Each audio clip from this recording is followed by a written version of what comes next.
The NFL Combine is officially in full swing, which means that the Fumblerooski podcast's official bashing of the NFL Combine is going to be in full swing. My name's Adam Wright with CJ Medeiros, Justin Tucker. You're listening to the Fumblerooski podcast by Power 88 and Secret Weapon Consulting, and we have a great show in store for you guys tonight. We're going to do our full coverage of the draft combine. Actually, well, we're going to cover it after what is going on now, but we wanted to kind of go through some of the past NFL combines, some players who outdid themselves and turned themselves into draft busts, other players who outperformed their performance in the combine. And joining us to cover all of these topics, including his Jets yet again, we have special guest for the fifth time. We got Aaron Wise. Buddy, this is you. I don't even know if it's been that many times. It could be 6, 7. You've been on quite a few times. But dude, why don't you reintroduce yourself to some of our new listeners? All right, so obviously I'm a special guest on the show. So my name is Aaron Wise, and I'm from Kansas. Going to school here, and I'm a big Jets fan. Hope we get a Super Bowl ring sometime soon. And then yeah. Well, you gotta line up your priorities first. You got to get that quarterback, and I guess Zach Wilson isn't the guy. I held out hope, but I guess not. Well, we're going to jump right into it, and so I wanted to touch on players who outdid themselves, players who kind of had a high drafts, didn't really have the highest of draft stocks going into it, and then they lit it up, and it turns out they wound up being massive busts. First, I wanted to touch on, and I'll let you give the first input here, CJ, because I know you have strong feelings about this guy, John Ross. He was fast, though. Yeah. John Ross go fast. That is all. You see, let me tell you something about John Ross. I mean, for those who don't know, I love the draft, and it's one of my favorite parts of the offseason. And the thing is, I was just getting into it at that time, and I didn't really know him all that well. I had him as like a mid to like late second rounder. And then he had the 40 time where he breaks Chris Johnson's 40 time record. And all of a sudden, that man shot up draft boards to being a late first rounder. And what happens? Cincy picks him at 9. Wait, well, that wasn't 9, right? What was it? I believe it was 8. Oh, even worse. But I believe, he might have been a top 10 pick. And no, he was a top 10. It was either 8 or 9, but I believe it was 8. To check. So they drafted him in the top 10. And even at the time, you have a younger CJ who was like, oh, yeah, that's a bit of a reach. And look what happened. He fell apart because it's nice to be fast, but when you can't run routes well or catch well, it becomes a bit of a problem, which is why, as much as we love the combine, or as I like to call it, the underwear Olympics, it doesn't always matter because he's been in the league for about 6-ish years, I believe. And look what he has to show for it. Nothing. Literally. He has nothing. He has a career, 62 receptions, 957 yards, and 11 touchdowns. And, and his first season was in 2017. That's why you just can't go off the 40-yard dash. I know it's the most popular event, but you cannot go off the 40-yard dash. Okay. I know that he didn't pan out in the end, which is why we can get away with saying these things about John Ross. But you had him evaluated before the draft, late second, early third round. Despite his production at Washington at the time. Well, you got to remember, Justin, this is like, I was like just getting into the draft then. And I'll admit, looking back, I mean, I probably should have had him as like early second rounder, but like, I'm not going to pretend that I got it right. I'm not gonna, because I was just getting into it. You're going to have to forgive me on that one. Fine. I'll forgive you on that. And I was going to say he was at least late first, early second. That's all I have to say about that. Can I give you guys another one? All right, let's hear it. Tavon Austin. Don't talk about him. Don't talk about him. He can still succeed. He can still succeed. And how old is he? Doesn't matter. Dude, he's old, man. He's old. He's been in the NFL for a long time. Guys. Yeah. You guys want me to say y'all won't let me give up on him. I still won't. He hasn't gotten for more than 213 receiving yards in a season since 2016. Oh, yeah, it's reps. He's 31 years old. And you got to remember these skill. Oh, sorry, I don't want to cut you off. I just want to say these skill position players age like milk after they turn 30. He had one season where he had over 500 receiving yards. Oh. One. He was drafted in 2013. He was in the league all the way up until 2021. Listen, you guys won't get me to give up on him. I'll tell you that much. I'm sorry. He's Baltimore's own. He was born and raised in Baltimore. I can't give up on him. He can still. It's over. It's over. It means that I can't give up on him. If y'all want to, you're perfectly entitled to. I won't. And I want to say that he was Cordero Patterson before Cordero Patterson was a thing. That's how I feel like he should have been used. Cordell Patterson's better, man. Now Patterson has been better. He's put up better production. I'm telling you, never say that again. The same way he was, I think they have similar production. I'm not saying he's better or not. That's how I think he should have been used. And honestly, let's talk about Patterson is another draft bust. Not really. He was another draft. He was a first bust. rounder, and he should not have gone. He got drafted way too high. But no, I don't know. It's like he got drafted way too high though. Where did he get drafted? I know his first round. Was it like the 29th pick? I thought he was like 20-something-ish. Yeah, all right. Like in the end of the day, he's a return specialist that gives you touchdowns on that side of the ball. If he still gives me touchdowns, I'm fine with it because considering how he panned out in the end. For the last couple of 2013 draft, it didn't pan out at all for anybody. Right, but you kind of have to look relative to where they were drafted to how they were doing, how they did in the league. Because right, so that's not worth his draft stock. If he went late first and he's been a journeyman, then that's not good enough. I don't think you're being fair in comparison to what that draft class was. 2013, and if you look at the landscape of what that draft class was, I can't name many people that outdid him specifically. Yeah, I mean you can make the argument that it was just a bad draft class, but that doesn't mean you credit the player. I mean, it was just a bad draft class. We're not looking at it relative to that. We're looking at it relative to the rest of the league. I think that draft class was just an overall bad draft class, and I think he did well considering where he was picked and relative to everybody else that went ahead of him. I think that's fair. I mean, that's all well and good, but if it's still a bad draft class, it doesn't mean anything. It's like, would you rather be a can of garbage or a gold painted can of garbage? I mean, it doesn't matter because they're still garbage. All right. Listen, I want to touch on two more players. First one, Trayvon Walker, as early as last year. Now, the jury is still out on him. Why are we even addressing this? But if you look at him relative, like what he did in his rookie season, relative to what he was, that they thought he was going to be after the draft, after the NFL draft combine. Dude, too soon. I never. Yeah, I agree. It's a little bit too soon, man. I'll give it like 2 more years. The jury, like I said, the jury is still out. It shouldn't have been brought up. His draft stock went from being a late first rounder to the number 1 overall pick. And I'm sorry, he had no business being drafted over Aiden Hutchinson or Kayvon Thibodeau. It's not in the top 15 period.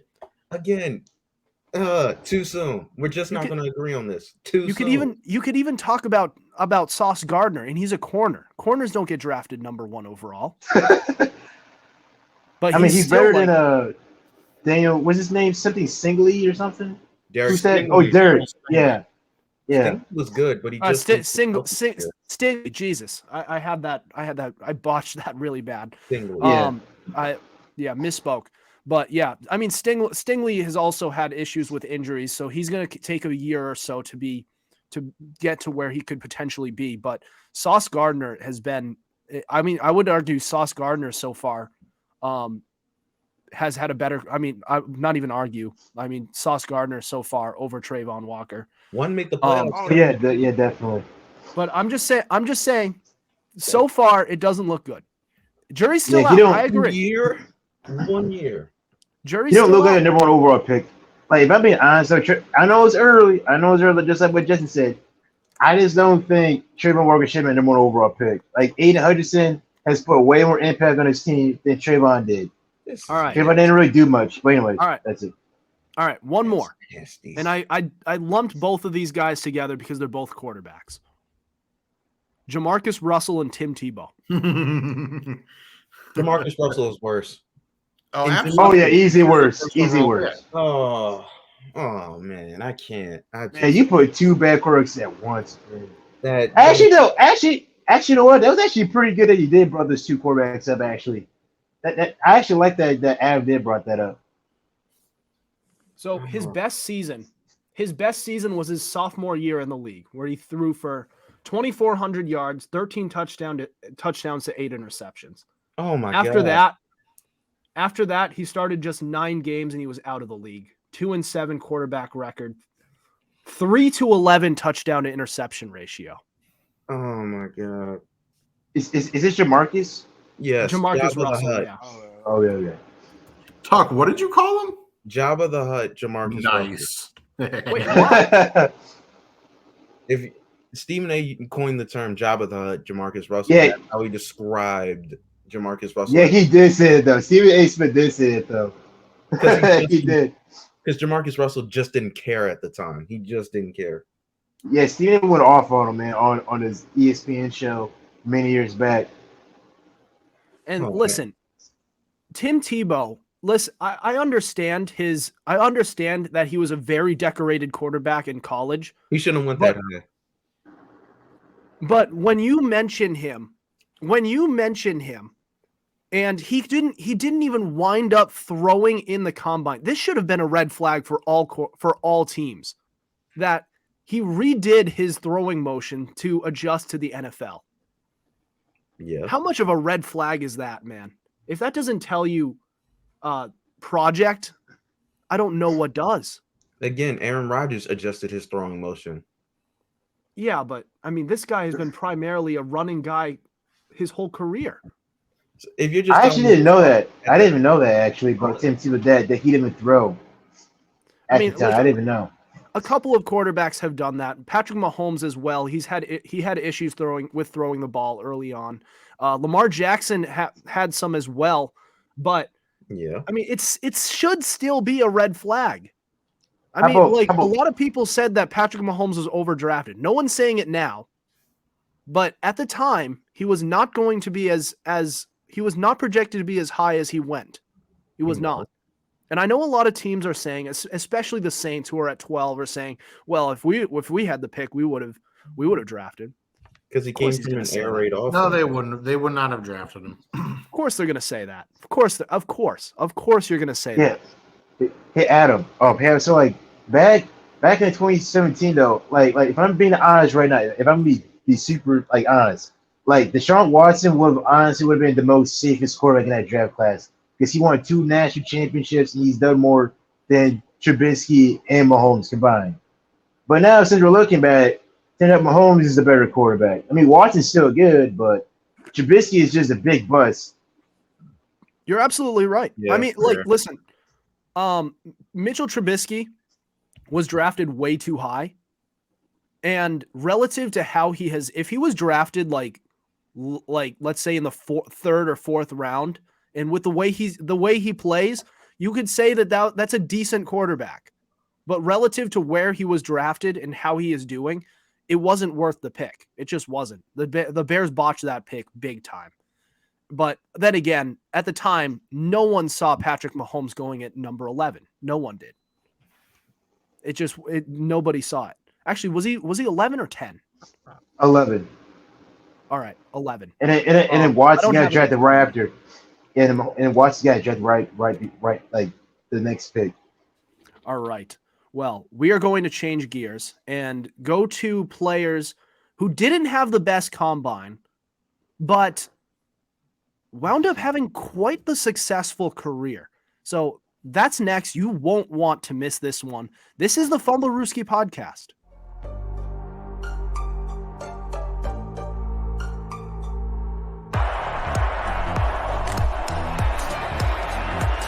Here's Edelman broken up, and the pass is no sign yet. Edelman comes down with a football. They're saying it's a catch. It's caught. Diggs! Sideline! Touchdown! Unbelievable! Swings it way down the field to Watkins. Sammy Watkins for the touchdown.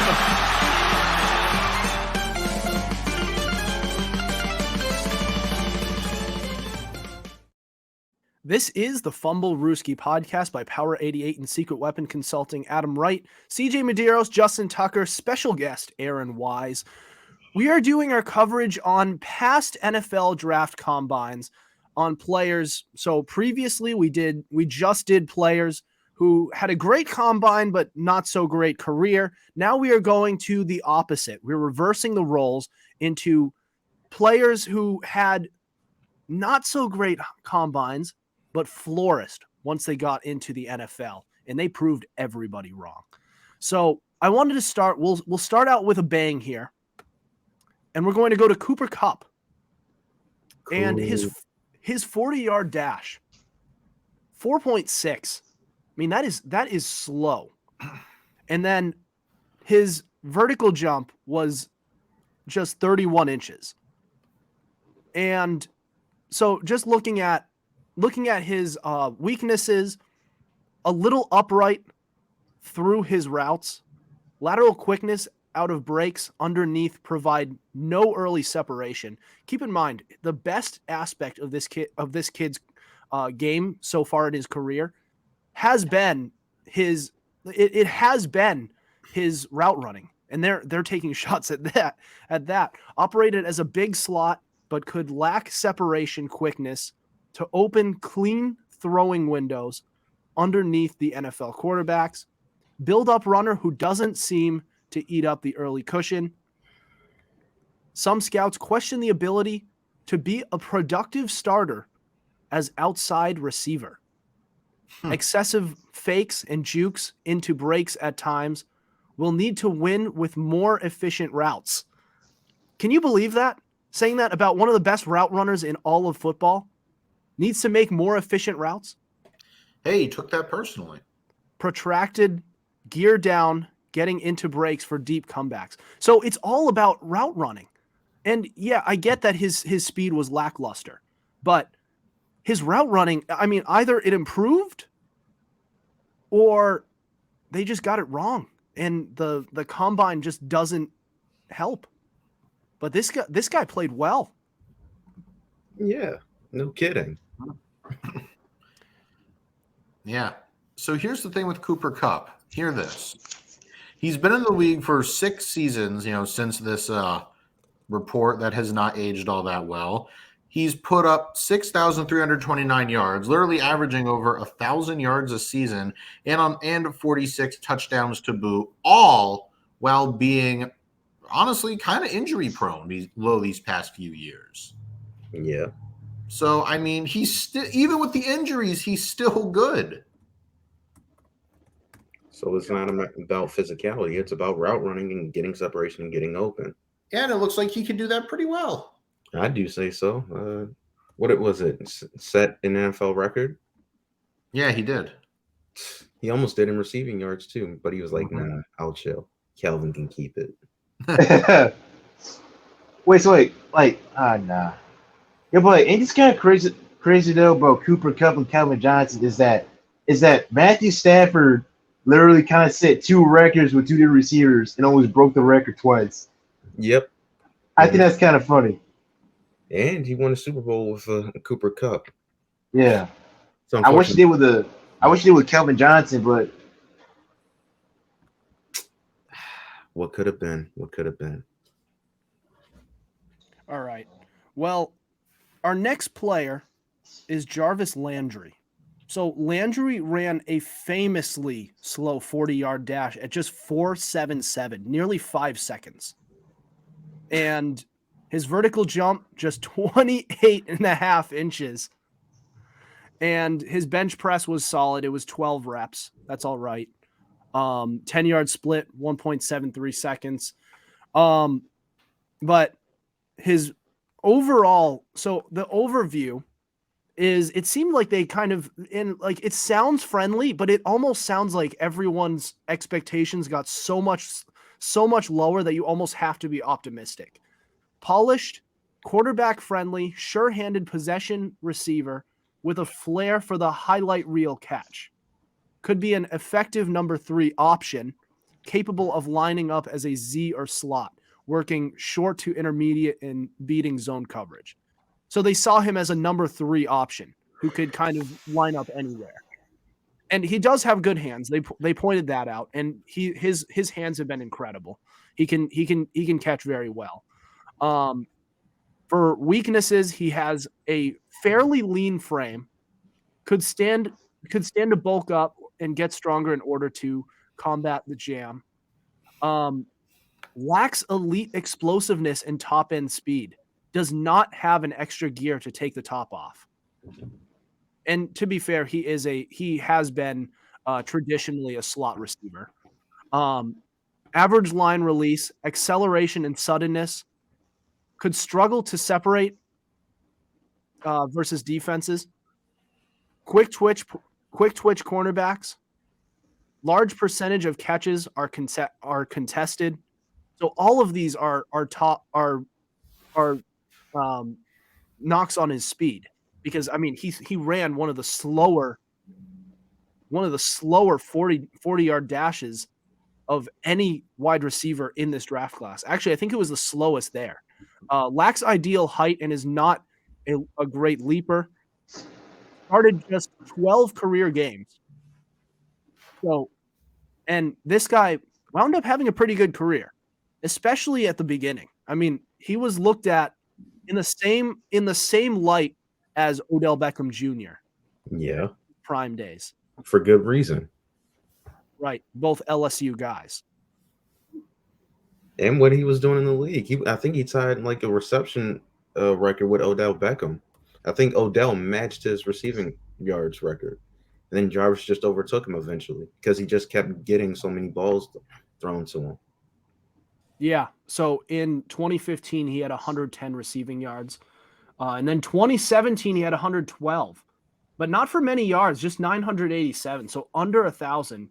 But he's had 3 career years with over 1,100 yards, which is pretty impressive. I think that's better than what his draft stock projected him to be, especially since he went in the second round, so it wasn't terrible, but it was the end of the second round. It was 63rd overall. Yeah. All right, so we saved the best for last, and I got a laugh out of this when I was prepping for this episode. I'm going to go. So this is Devontae Adams. And he still wound up going in the second round, but don't let that fool you. I mean, this combine analysis was a joke. So I'll just read his overview. A long-limbed, sure-handed possession receiver with starter caliber positional traits. Lacks top-end speed and strength. As a 21-year-old, third-year sophomore entering the draft early, is growing into his body and developing core strength. A poor man's Michael Crabtree. A poor man's Michael Crabtree. Adams possesses very intriguing upside to be groomed. So they kind of looked at him as a project who could be a starting wide receiver in this league, but a poor man's Michael Crabtree. Mm-hmm. And then it gets worse with the weaknesses. Lacks ideal functional playing strength to consistently beat the jam and get hung up at the line. Long strider and is not sudden out of his breaks. Production was inflated for a quick-hitting lateral pass game. I mean, that's just I have. Hang on. I have it. I put up Michael Crabtree's stats just to clown on this. So, in Michael Crabtree's 10 years of being in the league, he had just 2 seasons where he had over 1,000 yards. 2. Now, those 2 seasons were pretty good. He had 85 receptions, 1,100 yards, and 9 touchdowns in 2012. He had in 2016 with Oakland, he had 1,000 yards, 89 receptions with 8 touchdowns. He's always been a solid wide receiver. But I'll tell you one thing. Michael Crabtree is not a wide receiver 1. He's not. No. At best, a third. He's a high end 2. Now, yeah. Now, looking at Devontae Adams, he's not only a high end 1, he's arguably the best wide receiver in football perennially for the past 4 years. Yep, he is. He's up there. This guy's been incredible. And it gets worse when you look at his college stats. His last year in college, he had 1,700 receiving yards. Yeah. And 24 touchdowns. He had a historic year. And they still overlooked him because of his drafts, because of his combine stock. Yeah. Mm-hmm. It was a joke. The whole thing was a joke. And I guess the Packers can be grateful that they got him as a steal in this draft. It's too bad they couldn't capitalize on it, huh? They did capitalize on it. Basically, Devontae Adams basically just had a Randy Moss-like year, kind of, but it was in college. Mm-hmm. Yeah, With all those touchdowns he had, that's ridiculous. Yep. He was awesome. Yeah, like didn't he have Derek Carr on the ball? Yeah, Derek Carr. He had Derek Carr too, who was also overlooked as well. Oh, yeah. And I will say, Derek Carr hasn't been anything great in the NFL, but he's been good. He's a good quarterback. I don't know. 2016, he did have an MVP case, but I don't think he was going to win it over Matt Ryan. But he did have an MVP case. He had a case. That's what I'm saying. He's better than his brother. Huh. Yeah, Well, that's not exactly stiff competition. The number 1 overall pick, I think that's. Oh yeah. Oh yeah. Actually, speaking of that, I know we're way past that, but we should have brought that guy up. I just thought of David Carr. Yeah, but at least he's better than his brother, though. Like Miles better than his brother. Mm-hmm. Yeah. I wanted to bring up one last player before we go on to Aaron's guest segment. So we've been trashing a lot on the combine. I want to give you one instance where it actually helped a player, where the stats really didn't show it, but his draft stock went up because this player showed out and showed his true colors. DK Metcalf. Yep. He was able to show that he has a better bench press than Khalil Mack, a defensive end, outside linebacker / defensive end. And he's faster than Brandon Cooks, who's known as a speedster. Yep. And he's a wide receiver. And he's 250 pounds and has a 6-pack? 238. Mm-hmm. Exactly. I mean, and if you looked at his college stats, it was nothing to look at and say, wow, this guy is going in the first round. And he didn't go in the first round. He went in the end of the second. But still, I don't even think he had good enough stats for that. He had flashes here and there of what he could be in the pros. He couldn't stay healthy. Right. And he had A.J. Brown on his team. Yeah. Speaking of that, I forgot what draft DK got drafted, but I remember what year it was, but I remember at the time as a Jet fan, I wanted DK Metcalf over AJ Brown, but of course we didn't draft him because because the Jets are allergic to talent. So if we do draft somebody, we'll draft somebody like Stephen Hill, which nobody has even heard of that guy before, who's a draft bust.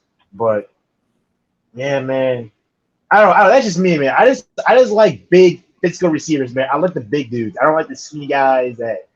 I don't know. I'm just not a fan of it. I like the big fast guys. I don't know. I just me. So out of 3 years where he played in Ole Miss, so his first year, his freshman year, only played 2 games, only had 2 receptions. But his sophomore year, or it says freshman, so I guess his second year at Ole Miss in 2017, that was his best year with just under 650 receiving yards in 12 games, which doesn't wow you really. It's good. It's solid, but it's not good enough for him to go in the end, like anywhere near the second round, 3rd, 4th round, especially since AJ Brown was picked in the 3rd round. So I don't know. I think this is a time where it actually worked out. It actually worked out for a player, right? Yeah, I would say so. Yeah. All right. Well, coming up next, we've got Aaron Wise, so lifelong Jets fan, and they have a bit of a quarterback situation on their hands and plenty of options open between Aaron Rodgers, Derek Carr, plenty of different players. Aaron is going to cover all of that next. This is the Fumblerooski podcast.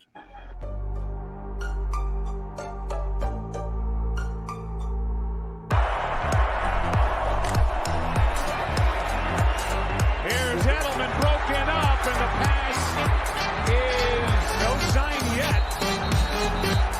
Edelman comes down with a football. They're saying it's a catch. This is caught. Diggs! Sideline! Touchdown! Unbelievable! Swings it way down the field to Watkins.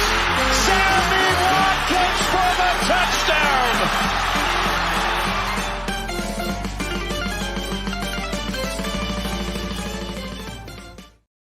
This is the Fumblerooski podcast by Power 88 and Secret Weapon Consulting. Adam Wright, CJ Medeiros, Justin Tucker, special guest, Aaron Wise. Welcome to the guest segment of our show, sponsored by Secret Weapon Consulting for business plans, secret shoppers, bar spotting, server and manager training, and so much more. Visit www.secretweaponconsulting.com. So Aaron has a segment where he is going to cover all of the options the Jets have at the quarterback position, including Zach Wilson. Aaron, what do you got? All right, so obviously we're in the situation again. Don't really like it, but I kind of do like it because it brings more drama to the team. Good drama, by the way, for once. So, so Aaron Rodgers, he was in the dark for 4 days, which I heard he was only there for 3 days. I guess he couldn't take it anymore. And I don't know. I just want Aaron Rodgers to make his decision so we get a quarterback already because I just want to be over. I want to get a quarterback before the draft. It'd be nice a little before free agency so we know who we got so then we can move on to other things. But Aaron Rodgers, I like Aaron Rodgers as a football player, but I'm just still hesitant if we should even, trade for him because he is 39 years old, and you never know with these old guys because they can fall at any second. Just like, for example, Peyton Manning back in 2014, he had over 4,000 yards, 39 touchdowns. I think he had 15 receptions. He looked fine. And the very next year, his arm fell off, and he fell off, and the Father Time caught up to him real fast all of a sudden. And I'm just nervous it's going to be like that with the Jets, man. We cheer for Aaron Rodgers because the Jets, man, it just feels like bad things always happen. It feels like we can't have good things, man. I don't know. Me personally, the Jet fan, if I'm a GM, I'm not giving up 2 first-round picks for a 39-year-old. Maybe if he was 33, I would do it. But he's 39, and it's just too risky. I don't know. It's just too risky. I don't know. But also, yeah, there's Derek Carr. I mean, I'm just not a Derek Carr fan. But if he wins games, I'll be happy. But I don't know, man. No, I'm a Trevor Lawrence fan. That's the guy I wanted. That's the guy I So wanted. Aaron, you're hesitant on Aaron Rodgers because of his age, but you don't want Derek Carr because you're not sure on how he would perform. So what do you want at the quarterback position this year? That's a great question, man. Honestly, as a Jet fan, I'm just gonna be content, man. Okay, it can't be Zach Wilson. I can't do it. I can't do it. It can't be him. Heck, man, what? You didn't like his gritty against the Steelers? No, I did not. No, actually, okay, I'll tell you about. I like the gritty. Okay, I was doing the gritty. At that time, it was all fun and games, man. Until we started losing, then that wasn't funny no more. But now though, man, this is so tough, man. Like, there's Brian Hoyer out there. Jet fans want him to be the backup. I rather have Zach Wilson as the backup because at least Zach has athleticism, at least he can move and run. At least he has an arm. Okay, he may not have the which one I call it, Thunder Demos. I can't say it right. But you guys, yeah, he doesn't have that right. There's Ryan Tannehill. I mean, we're really looking at all the options now, aren't we? Yeah. Jet fans want him. He kind of boring, man. Like he's just not fun, man. He wants excitement on the offense. Yeah. I want some. I mean, there's Lamar Jackson. I know you're not gonna like that. Yeah. I mean, he might be out there, but here's the deal. Okay, hear me out about Lamar Jackson, all right? Yeah. Lamar Jackson, he's cool. He's cool. He's fun to watch. He does a lot. He's like Michael Vick. He's a lot of spin moves and the joystick moves. But here's the thing, though, man. I don't want to give up 4 first rounders, 5 second rounders, and let's say we put Sauce in there, for example, which I hope that never happens. Oh, and you guys want Quinn Williams for some reason, and for Lamar, Lamar Jackson is just way too expensive, and if we do that trick, then we gotta pay him the money, and then we gotta cross the fingers that he doesn't get hurt again because he's starting to get hurt now all of a sudden, and I'm just, man, there's pros and cons with all these quarterbacks, man. Pros and cons. Tom Brady, he's out of it. Unfortunately. Let's be real. I knew. Way to go, Tom. Bro, I knew Tom Brady was never coming to the Jets, man. I knew that was never going to happen. He doesn't like the Jets. A good option. I'm not going to lie. That would have been a solid option. I wouldn't like it, but we're getting way off topic, so let's not touch on this for too long. But I kind of liked it. Yeah. I think it would have worked out. Just let him collect his AARP checks, please, guys. He's already gone. Oh my! He's already gone. He signed the papers. You don't need to get to hear it from me anymore.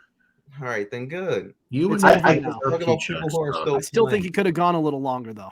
Oh, this might sound crazy, man. Okay, nobody really talking about this, but hey, why not trade for Dak Prescott? The Cowboys don't like him no more. You want Dakota? Actually, you know what? That is why not? I don't know if they're gonna be willing to give him to you. Like the Cowboys have sank so much money into him. I'm sure their fans would like it, but then again, their fans don't run the team. I think, but also with the Jets, so too, I can see why no quarterback wants to come to the Jets because one, we're a poverty franchise.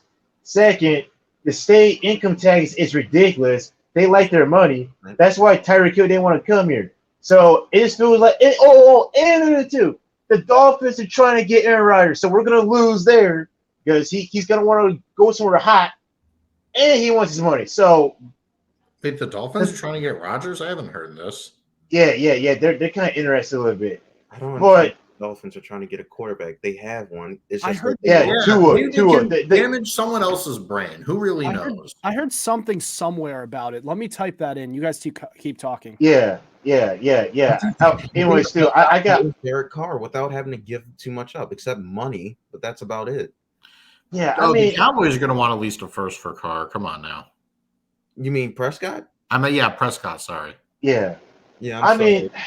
Wait. I don't want Kirk Cousins. I'm good on Kirk Cousins, man. Like I did want him 2018, but not no more. Like he's just old and I'm good. I mean, I guess we get Derek Carr. I guess we get him. I Oh, think wait, we're gonna have yes to or no? settle with Derek because Let me I'm tell not you sure if one Aaron thing. Rodgers wants to come. Let me tell you about one thing about Aaron Rodgers on the Jets. So the Jets the Jets added Nathaniel Hackett as their offensive coordinator, which is an indicator that they want Aaron Rodgers, whether you agree with it or not. And I'm not saying I agree with it or either, but that kind of means, especially with the way Nathaniel Hackett was with a quarterback who wasn't named Aaron Rodgers this past season, you better hope that they get him. Because if you wind up with anyone else in Hackett's offense, then he's probably not going to be – this Jets team probably won't be that good. Yeah. That's kind of their point of doing it. They wanted Aaron Rodgers, and they brought him in as bait, and it worked out with Green Bay. They have Garrett Wilson. They have a couple other wide receivers as secondary options. They have a solid offensive line when healthy. Emphasis on when healthy. But like that's kind of their only route. And if they wind up with Derek Carr, then it's not going. I fear that it's not going to be as good as they hope it will be. Yeah, this. Okay. I guess with Aaron Rodgers, the only concern I have is just him falling off. But also too, though, it also makes sense Aaron Rodgers come to the Jets because he likes Zach Wilson. Zach Wilson likes Aaron Rodgers. That's Zach Wilson. Like that's Aaron Rodgers' favorite player he grew up with. So then we got that going on. And we're in New York, man. And I don't know. We'll just see what happens, man. I guess. I mean, I'm not gonna keep my hopes up because I'm too used to getting disappointed. Every time I get my hopes up, we get smacked in the face every time. So I just decided to stay numb. Period. So I learned my lesson. Don't get your hopes up, man. I just learned as a Jet fan. But one more thing, I know it's a little off topic, but at least with Patriots fans here and the Ravens fans, y'all won something in your life. You've seen greatness. I haven't seen nothing but losing. Okay? And lunch bags on my face and the butt fumble, too. Don't forget about that. Man, I was just trying to go there, man. I was just trying to go there. Real mature. It builds character, man. It builds character. It builds character. You'll get somewhere someday, maybe when you're 80 or something. Why don't you? All right. Listen. We're up against the clock here. We do need to end the show.